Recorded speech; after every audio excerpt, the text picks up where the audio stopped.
Hello, future paralegals, and welcome to another segment of Ask the Stupid Questions. Let's just jump right in. So the first question asks, why is the trespassing offense labeled as trespassing at night under Section 177 and not just trespassing? This is a really good question. And in order to answer it, and in order for you to be able to answer the question for yourself, your first step should be to confirm which specific law this is pursuant to, and then refer directly to that authority. So when the student was asking this question, they weren't very specific. They just said trespassing at night under Section 177. Section 177 of which law? You understand? Because here's the thing. There's more than one trespassing law. Or, let me rephrase it another way. There are two laws, meaning two acts of Parliament, that deal with trespassing. So you have to be very specific when you ask these questions. This is really important in practice as well, because you're not always going to have somebody there to answer the questions for you. So you have to go deeper. You have to ask yourself the questions pursuant to which law. And then once you figure out the applicable law, it makes it a lot easier to find the answer to your own question. So in this case, the trespassing at night section is pursuant to Section 177 of the Criminal Code of Canada. Okay? Then, once you figure out which Act of Parliament it's pursuant to, then you have to take it one step further. So you've got the law, criminal code, then you've got like different parts, like part 1, part 2. So those are your sections. Then you've got the different headings, which deal with different subjects. So, upon further investigation of the Act itself, you'll discover that Section 177 is found at Part 5 of the Criminal Code relating to sexual offenses, public morals, and disorderly conduct. Section 177 specifically falls under the disorderly conduct offenses. See, context is everything here. So, the reason why it's called trespassing at night is to also help us differentiate this law from provincial or quasi-equivalent laws. In Ontario, the provincial quasi-equivalent law is called the Ontario Trespass to Property Act, 1990, okay? So you've got these two, you've got the federal law, which is the Criminal Code, and then you've got the Trespass to Property Act, which is a provincial law.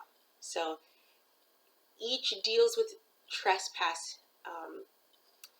in a different way. The Criminal Code deals with trespass specifically, like this is under the section of sexual offenses, public morals, and disorderly conduct, whereas the Provincial Act deals with the tort of trespass to property. So these laws are criminal in nature, or I should say criminal and quasi-criminal in nature,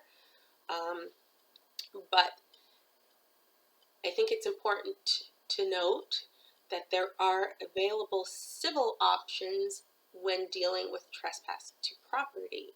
So if the owner of the premises believes that the damages, because remember, in criminal law, we're trying to prove guilt, which involves mens rea and actus reus. In civil law, we're trying to prove liability for damages of some kind. So if the owner of a property believes that the damages exceed $1,000, or if the owner of the property is not satisfied with the damages that were assessed in the original judgment, then that owner has the right to take you to small claims court. There, the owner can seek additional damages from the trespasser. And if that trespassing person was convicted under the Trespass Property Act, which is the provincial law, then that can be used as evidence in small claims court. It supports the civil claim for liability in for those damages, because then there's no question that the trespass happened. They've already been convicted, right? So that supports then the civil claim.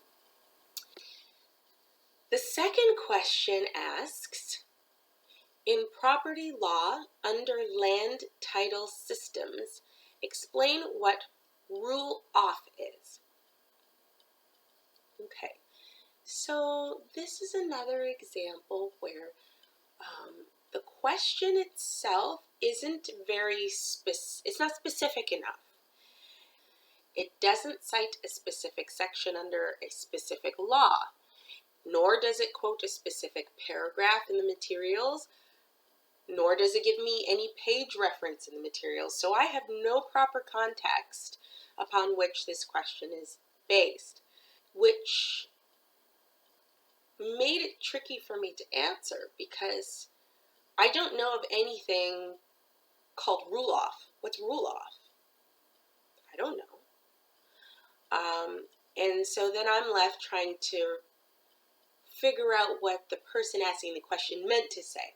And I want to remind you guys that so much of your job as paralegals and so much of your being able to arrive at a satisfactory answer requires you to be very precise with your questions. And part of why we're doing this whole part of the program and exercise is because I'm trying to teach you how to think in a different way and how to be able to ask questions and more questions and even more questions to arrive at an answer. You have to dig deeper.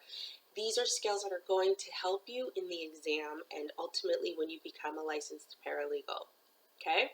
So, first of all, I don't recognize rule off as meaning anything. Rule off is not a legal term, per se. That being said, the student who asked the question made reference to property law and land title systems. It is my understanding that in respect of restrictions under the Land Titles Act, specifically restrictions on transferring or charging, a restriction that is attached to a piece of property can be ruled off of the parcel or be ruled off of the party without having to make an application if consent to basically delete that restriction is registered. The third question asks, in criminal and quasi-criminal law, explain commission evidence, especially if the person is outside the country. Okay. First, it's important to confirm whether you all know who a commissioner is and what commissioned evidence is. So let's start with what a commissioner is. A commissioner of oaths is a person authorized by law to administer oaths and take and receive affidavits, declarations, and affirmations. Commissioners must endorse their names and the date of expiry of their appointment if applicable. And the words, a commissioner for oaths and for the taking of affidavits, must be written on the document. There is a specific declaration that must be asked by the commissioner to the affiant or the deponent. And it's really important that you not confuse a commissioner of oaths with a notary public. Those are two completely different things. That being said, a lawyer is both a commissioner and a notary. As soon as you become a licensed paralegal, you are automatically a commissioner of oaths. As soon as a person becomes a lawyer, they are automatically a notary public and commissioner of oaths. Okay? So, now that you understand what a commissioner is, who a commissioner is. Now let's talk about commissioned evidence. So sometimes when a witness cannot appear in court, it's acceptable to prepare an affidavit, which is the witness's sworn statement. Okay? So basically you're taking what the witness would have said on the stand and you're putting it in writing, and then in order to make it admissible as testimony from that witness, that written document needs to be commissioned. So that means the witness must appear before a commissioner of oath, meaning in front of a commissioner of oaths who can actually see them, hear them, who can look at their ID and verify that they are the person they say they are. And then they have to swear before that commissioner, or if they don't want to swear, like they could do a non-religious affirmation. So they could say, I declare, I affirm, I swear, that the contents of this affidavit are true, basically. Okay? And once they do this and the commissioner signs off on it, it's as if they gave that testimony under oath on the stand. Obviously, it's not as good as being on the stand, because if a witness is on the stand, then you have an opportunity to cross-examine them. A judge has an opportunity to kind of read their body language, their face, hear them, see them. The judge can ask questions as well. So obviously having a witness be present is far more valuable. But sometimes, things have to progress, and if you can't get that witness, then getting a sworn affidavit is an available alternative, and that can be used. Okay, so that paper with that affidavit and that witness's signature and the commissioner's signature is an example of commissioned evidence. Now, that's the general answer. The student who asked this question, they were very specific in that they wanted to understand how this applies in criminal and quasi-criminal law. Specifically, if the person, meaning the witness, is outside of the country. So, again, this is where you would have to turn to the applicable law. In this case, the applicable law is the criminal code. So, I believe it's under Part 22, procuring attendance. So under the criminal code, when you have a witness who's out of the country or has some other good reason for why they cannot appear at the criminal trial, then a party to the proceeding, so that could either be the Crown, like the prosecution, or the defense, may apply to the court for permission to actually seek out an outside commissioner to take the evidence of that witness. Because here's the thing, that witness, in order to swear to the truthfulness of the contents of their affidavit or their video testimony or whatever it is, they have to actually appear in real life in front of a commissioner. They can't do it over the phone. They can't do it over Skype, right? So if that witness is in the United States, let's say they're in Florida, that means you need to find a commissioner of oaths in Florida who's authorized to take the affidavit of that person. And that commissioner needs to be approved. We need to be able to verify that they are truly a commissioner of oaths in that state, because that's where the witness's testimony will be collected and sworn. Okay, that's all for now. I hope you guys are doing really well, and please send me more questions. But like I say, do your very best to try and find the answers first. Your first reaction shouldn't be, oh, I have a question, I'm just going to ask it. I want you to take the steps to try to find the answer. And in order to do that, you have to ask yourself more questions, figure out what the applicable law is. Remember the by what authority rule? So you got to figure out what is the authority and go to that authority to find the answer. And after all that, if you have not been able to figure it out, then ask me and we'll go from there.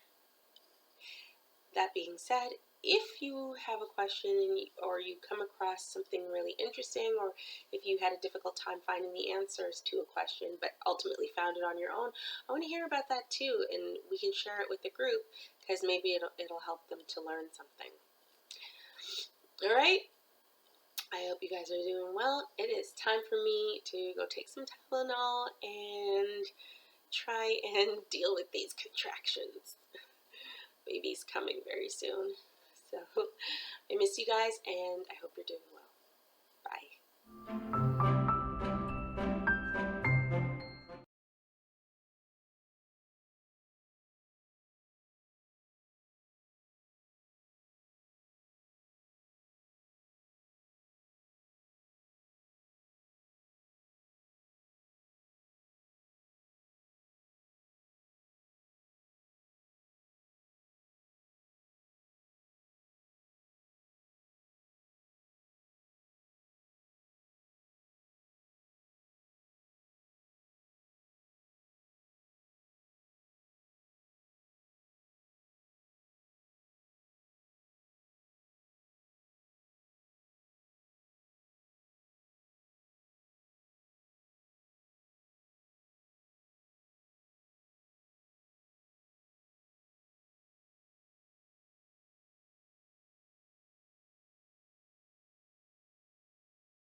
Is A, by reason of physical disability arising out of illness or any other good and sufficient cause, not likely to be able to attend at the time of trial or at the time that the trial is held. Or B, is out of Canada.